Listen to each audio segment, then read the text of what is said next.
Hello everyone, that manga kid here to do a review on Tokyo Tarareba Girls by Akiko Higashimura.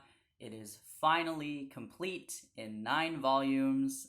I've talked so much about this series. I did my first impressions. I've talked about it during many readathon wrap-ups and many manga hauls, and we finally have all 9 of the volumes. It is done, it is complete, and I figured I would just give my final thoughts on the whole series as a whole.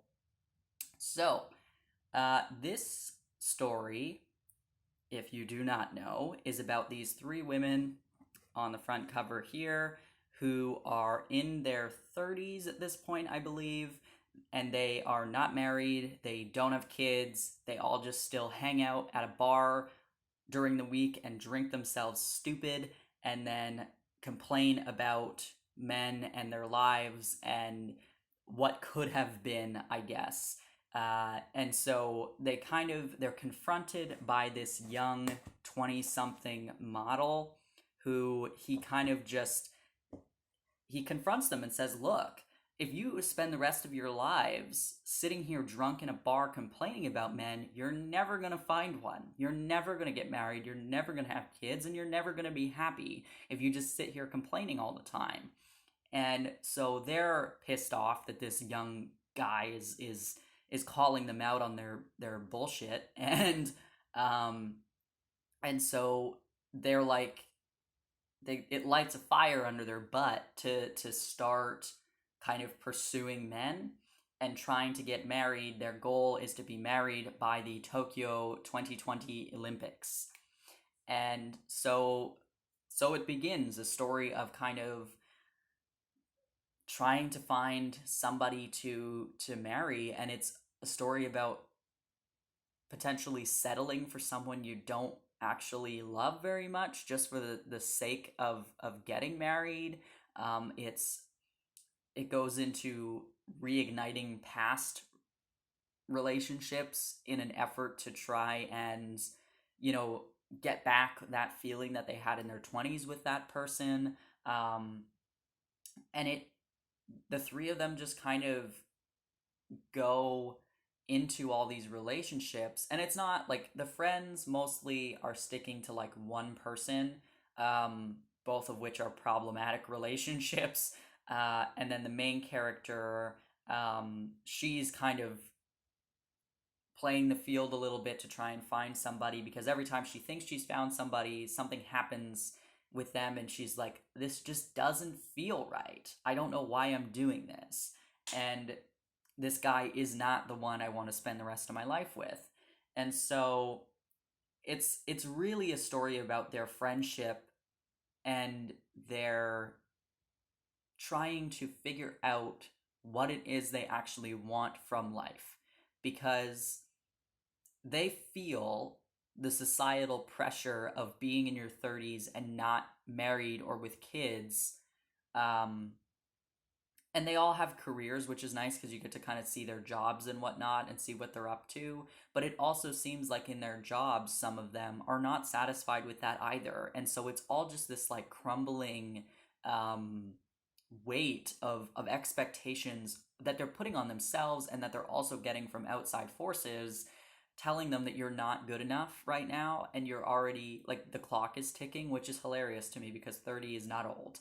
But basically they just feel like the clock is ticking and they've missed their chance. They feel like their springtime, where they would have been the most, you know, desirable to men and the most like, I don't know, they feel like they missed it. They missed their chance. They feel like they made the wrong choice at some point in their life and should have ended up with some guy that they were dating long ago, but they felt like they were too good for them at the time, so they turned them down, and now they're in their 30s and single and they're like, shit, I should have gone for that guy. Why did I say no to him?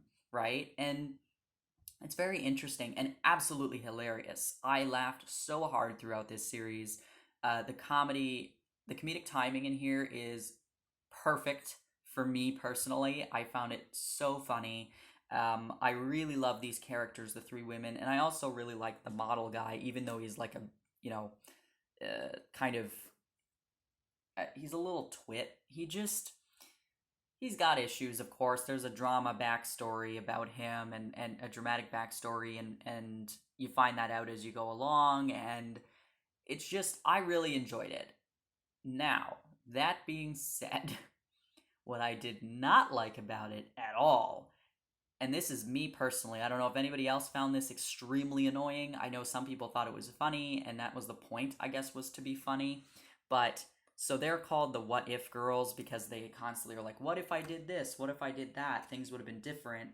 And so there's these little food things. They're little pickled foods. Here they are.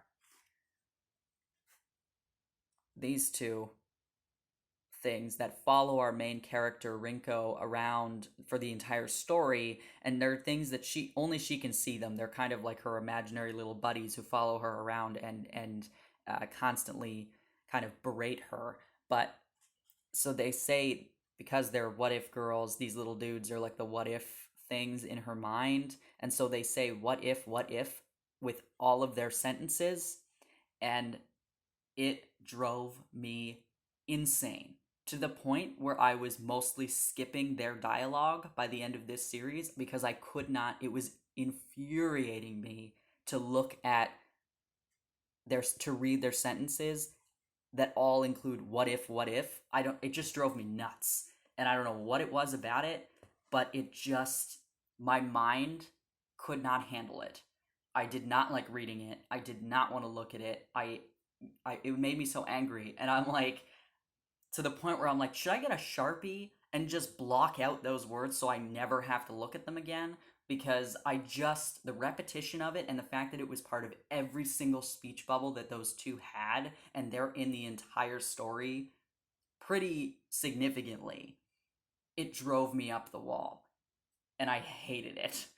So that's unfortunate, because otherwise, I absolutely loved the story, but I wish that those two stupid little things did not exist because they drove me nuts. And I know that the whole point was that's her inner monologue and whatever, that's like trying to tell her when she's making a mistake, and make her second guess her decisions, but they drove me nuts.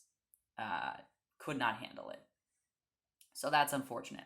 But other than that, this is a really fun Josei series, and I find it really interesting because I find personally the topic of marriage very fascinating, and the topic of like that societal expectation for marriage very interesting. And this is a story about taking a chance on love or settling for someone that may bring you stability and may bring you, a peaceful kind of life, but is it an enjoyable life?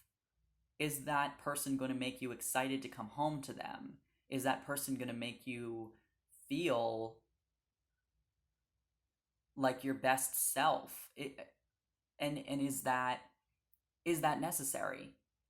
Is just having a peaceful, stable household and income, is that the end goal, or is the end goal to be happy and in love? I don't know. I think that's different for every person, and this story really, really delves into that topic, and it's a lot of fun, and I like it. And it's the guy who's like a model and an actor. It kind of has that like Princess Jellyfish vibe of, you get to see like the fashion and stuff, and it's kind of fun, and I like that personally. Yeah, but I really did enjoy it, minus the little annoying food things. The faces are hilarious. I like Rinko. I think she's absolutely beautiful. She's just, I really like her character design. Yeah, I've said a lot over the past, since Volume 1 of Tokyo Tarareba Girls came out. I've talked about it a lot on this channel. So if you've read it, I'd love to hear your thoughts on it, especially the little food things, because I know some people found them funny, because that's the point. They're supposed to be funny, but I found them so infuriatingly annoying. Yeah, so that's unfortunate. But I'd like to hear your thoughts on them if you've read this series, and if you have any questions, let me know in the comments. Thanks for watching. See ya.